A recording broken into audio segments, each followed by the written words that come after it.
முகம் முழுவதும் முடியால் நிரப்பியிருக்கிறத பார்த்து அதிர்ச்சி அடைந்த சுமதி உடனே அழுதுகிட்டே போய் அவங்க பாட்டிகிட்ட எல்லாத்தையும் சொல்கிறாங்க. உடனே பாட்டியும் பேத்தியும் முனிவுக்கிட்ட போய் நடந்ததுக்கு மன்னிப்பு கேட்டு அதுக்கு பிராய்ச்சித்தம் செய்ய ரெடியாக இருக்கதாகவும் சொல்கிறாங்க. உடனே முனிவர் முன்பு போலவே 2 குடுவைகளை கொடுக்குறாரு. இதில் ஒவ்வொரு இலையும் ஒவ்வொரு பௌர்ணமி அப்பையும் நீங்கள் சாப்பிட்டு வரும்போது முகத்தில் இருக்க முடி குறையும். அதே போல் ஒவ்வொரு தங்க நாணயமும் பெருகும். ஆனால் இந்த முறை அந்த தங்க நாணயத்தை நீங்கள் பயன்படுத்தவே கூடாது. அதை உதவி தேவைப்படுறவங்களுக்கு தரணும்.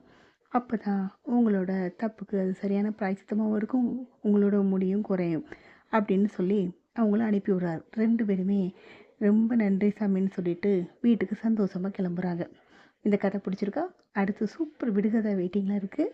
அதுக்கு நீங்கள் அற்புதா பொட்டிக் யூடியூப் சேனலை சப்ஸ்கிரைப் பண்ணுங்கள், லைக் பண்ணுங்கள், ஷேர் பண்ணுங்கள்.